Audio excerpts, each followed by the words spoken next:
Let's head back to our coverage on the war in the Middle East now. Joining us now, I have retired U.S. Navy Vice Admiral John Fozzie Miller and also Blaise Misztal, Vice President of Policy at the Jewish Institute for National Security of America, along with NewsNation's Robert Sherman and Trevor Shirley as well. Gentlemen, good morning to all of you. Thank you for your time.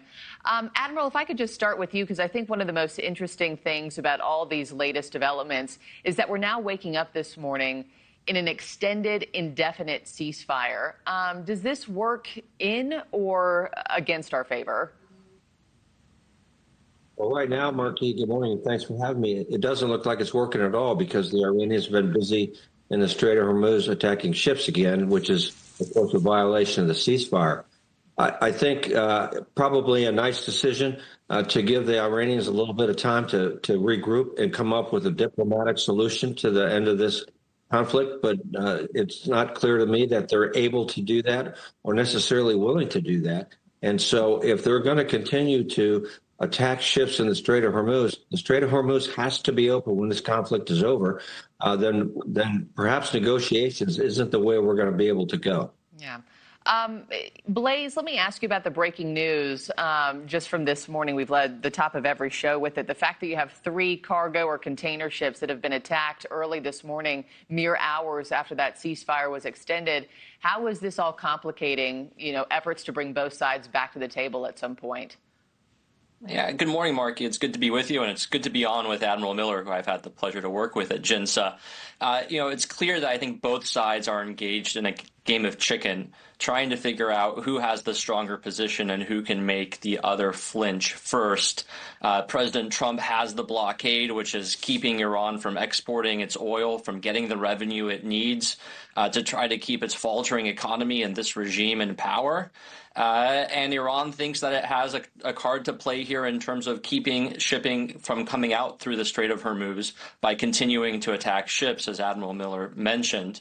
And so I think it's a bit of a waiting game to see who can hold out the longest, who's going to suffer the most under this pressure. Is it going to be Iran from losing oil revenue? Is it going to be President Trump from the economic global repercussions of oil not getting out from the Strait of Hormuz?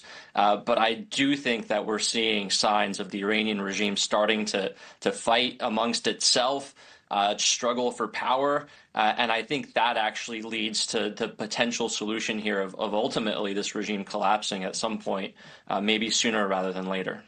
Trevor, let me bring you in from the White House just to elaborate off that point and all these reports that the regime is fractured. Trump even cited Iran's government as being seriously fractured as the reason for the extension and why he agreed to it. I'm curious what your White House sources are telling you about why he cares if the regime is fractured there. I mean, we've gone after several of their, major targets in terms of leadership. We killed the Ayatollah on the first day. Why does he care if there's a fracture in the regime? Yeah, I think it's a bit of a stretch to believe that the regime is as fractured as the president is saying it is. Certainly the Ayatollah, the last Ayatollah was killed. There's a new one in charge. But the Iranians have shown themselves to be particularly resilient, even as the fighting continued prior to the ceasefire. I think the president's certainly trying to use that as some kind of leverage as this ceasefire continues, which he's now extended. But I don't think the regime is as fractured as the White House is saying publicly, just based on what we've been seeing in terms of them still going after targets in the Strait of Hormuz, as well as them really, not being committal as to whether or not these talks are going to happen. I understand that there is that split between the IRGC and some of the other leadership, but in terms of their overall strategy, they seem to be showing a fairly unified front as they continue, to some extent, stringing the administration along. Admiral, as far as the action that we've seen this morning with the ships, you said something right off the top there where you said it seems to be a violation of the ceasefire that was extended last night. At what point do we decide to move ahead with military force again? Well, I think as soon as it becomes clear that the Iranians are not either willing or able to negotiate in good faith, and that's whether or not the regime is, internally so out of sorts that it can't come up with a negotiating position, or they just would like to to feel that way. But once it becomes clear that the current pressure that we have on the regime is substantial with the blockade because its economic pressure goes right after their money. But as soon as we realize that's not going to be enough to negotiate a successful end to the conflict, then I think we have no other choice. Robert, you're live in Tel Aviv, and we just got this breaking new report this morning from Reuters that has said that the U.S. military has introduced these Ukrainian counterattack drones technology here in recent weeks. You just sat down for an exclusive interview with Ukrainian President Volodymyr Zelensky. Let me play a bit of that interview, and let's chat on the other side. You are not able to defend yourself by Patriot missiles.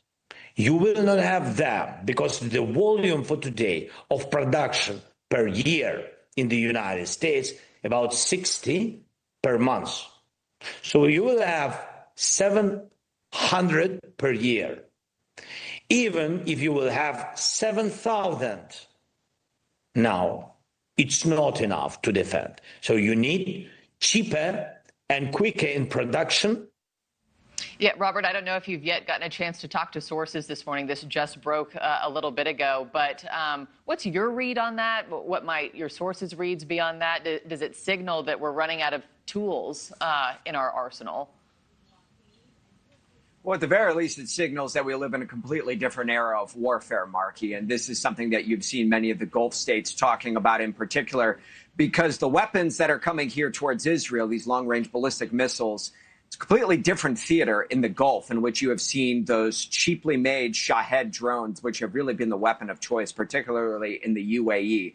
So, I mean, while countries such as the UAE, Saudi Arabia have invested heavily in highly advanced air defense systems, I mean, as President Zelensky pointed out, there just isn't enough production in order to keep up with that, especially if Iran is able to throw a lot in the air. And that's why these Gulf states have been striking deals with Ukraine recently in order to try and build cheaper defense products in order to shoot down those Shahed drones. And I'd even add as well is that President Zelensky has even said that Ukrainian experts have not only been on the ground in the Middle East advising these Gulf states, they have also assisted in shooting down some of Iran's weapons as well. So the Ukrainians have been heavily involved here in the last couple of weeks trying to showcase their technology.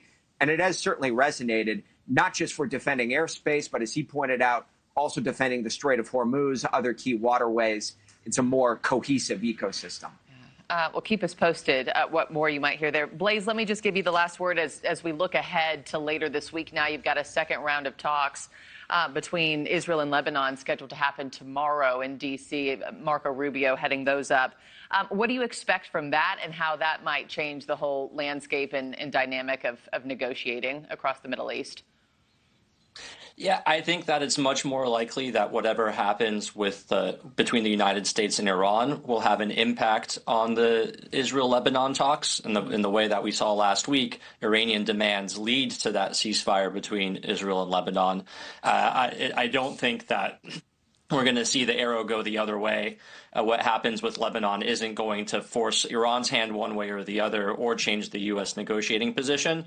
So it'd be nice to see some progress there, but I don't think it's going to impact what's happening with Iran. Well, certainly a lot up in the air right now. Blaise Misztal, Vice Admiral John Fozzie Miller, Robert Sherman, Trevor Shirley, to all of you, thanks so very much. Appreciate your time.